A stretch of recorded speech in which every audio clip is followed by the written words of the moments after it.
Welcome to Standard Chartered Money Insights, a podcast series by Standard Chartered Bank that brings you market views and insights on the go. Hello and welcome to Standard Chartered Money Insights.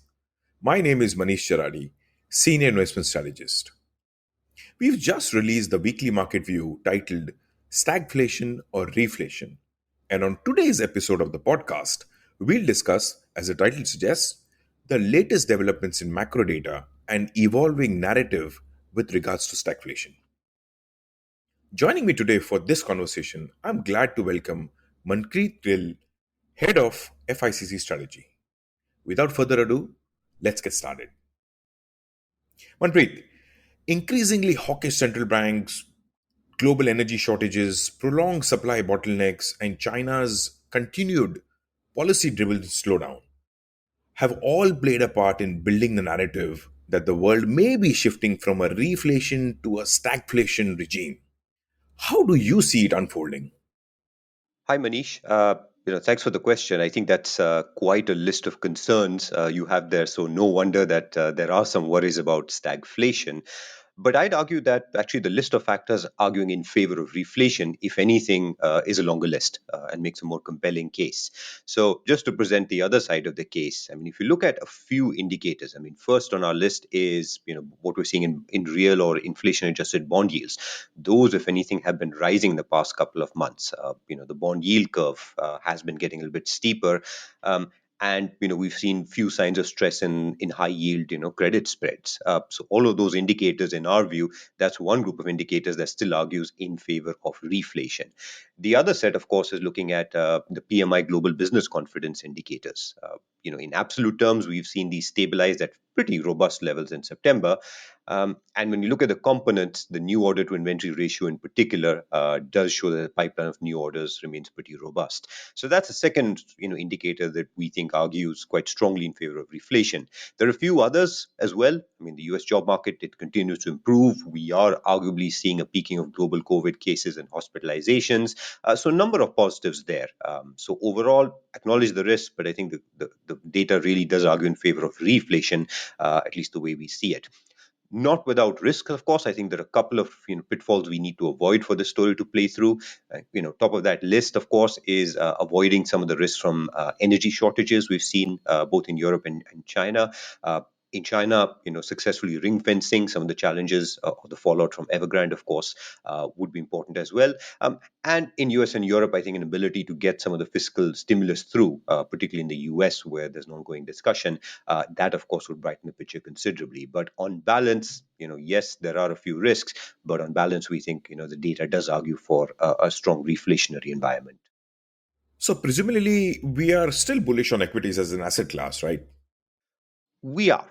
You're absolutely right. So, from a broad level, we think that environment does favor equities globally, and regionally, we have preference for the U.S. and Euro area equities, and of course, not just equities themselves. Other risky assets. We think we should also continue to perform well in this reflationary environment. So, in the bond space, looking at high yield bonds, U.S. Europe, of course, but including, of course, in Asia dollar bonds and emerging market dollar bonds. Now, on that front, when you talk about equities in particular, there's obviously been a little bit of concern with the pullback recently. We actually take a glass half full view of the pullback.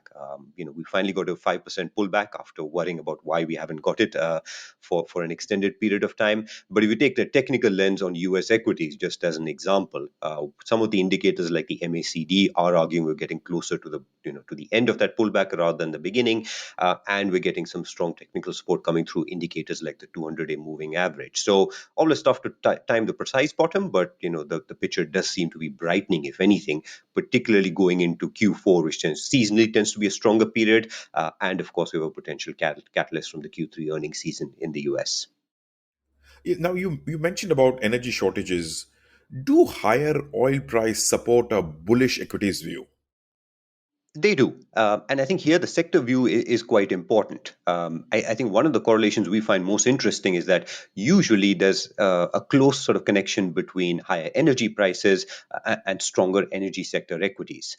And what's interesting is that in the recent past, that relationship seems to have temporarily moved apart. So across the US, Europe, and China, the energy sector equities have actually lagged the recovery in oil prices by a considerable margin. So the way we see it, that presents a good catch-up opportunity, and that's one of the biggest reasons why we see the energy sector across those three major regions as a preferred sector.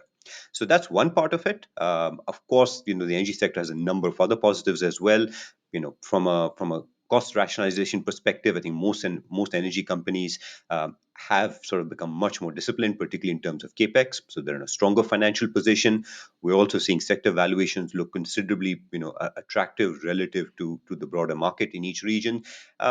And of course, they're sort of viewed as a value sector. So a broader theme of rotation to value style equities, the energy sector should benefit from that. So of course, we can debate, in the short term, whether we could get a short-lived spike in energy prices, or whether, that sort of move is now done.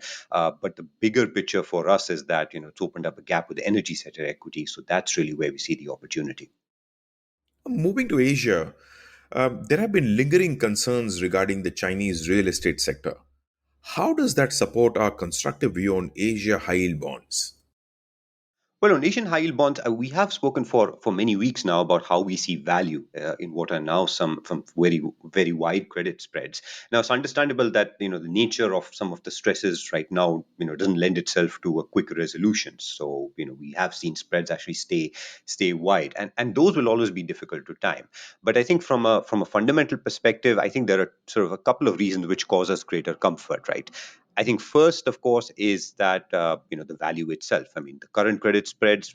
When you look at it versus history or the number of share of the index trading below price of 50, both of those argue that markets are pricing in low double-digit default rate.